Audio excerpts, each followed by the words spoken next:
ఇప్పుడే జీ5 app download చేయండి. చూడండి మీ ఫేవరెట్ టీవీ షోస్ ఎప్పుడైనా ఎక్కడైనా.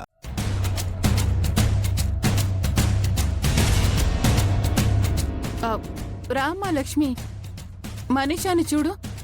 జరిగిన అవమానానికి సొమ్మసిల్లిపోయి శవంలా పడుకొనుంది. వివేక్, జాను మీకోసం వెయిట్ చేస్తున్నారు అత్తయ్య గారు. వెళ్ళి భోంచేయండి. నేను వెళ్తే మనీషా దగ్గర ఎవరుంటారు?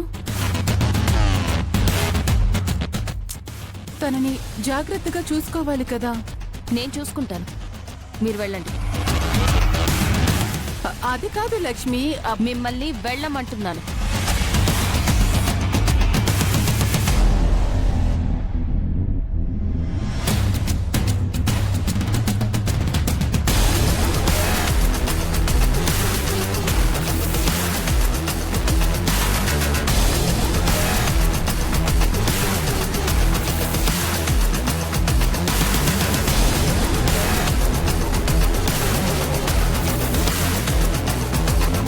చేసిన యాక్టింగ్ చాలు, పైకిలే.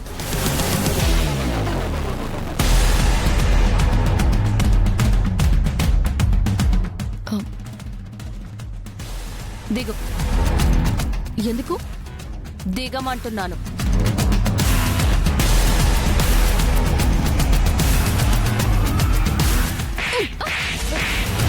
ఏ, నన్నే కొడతావా? నువ్వు చేసిన పనికి నిన్ను చంపాలనుందే.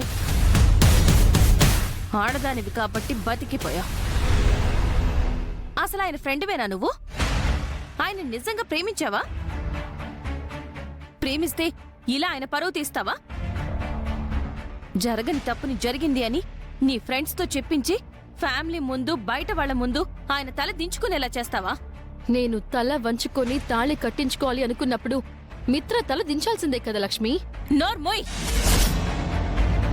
ఆయన తప్పు చేయనప్పుడు నీకు తాళెందుకు కడతారు?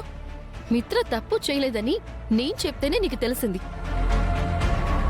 కానీ దాన్ని నువ్వు ప్రూవ్ చేయలేవు.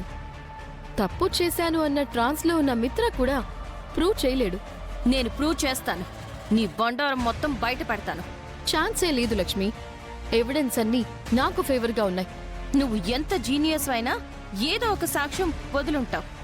అదే నిన్ను పట్టిస్తుంది. నేను పక్కాగా ప్లాన్ చేశాను లక్ష్మి.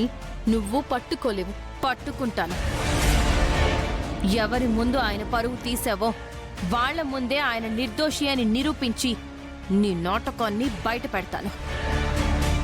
ఆయన చేతే నిన్ను ఇంట్లో నుంచి బయటకు గెంటిస్తాను. ఆ లోపు మా పెళ్లి జరిగిపోతుందేమో. పెళ్లి జరగడం అటుంచు, నువ్వు జైలుకు వెళ్లకుండా ఉంటే చాలు.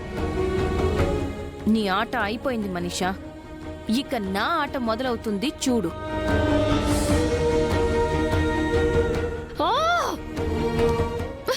ఏంటి నీ కాన్ఫిడెన్స్? మిత్ర తప్పు చేయలేదు అని ఎలా ప్రూవ్ చేస్తావో నేను చూస్తాను. జీ5 యాప్ డౌన్లోడ్ చేసి అన్ని ఎపిసోడ్స్ పూర్తి ఉచితంగా చూడండి.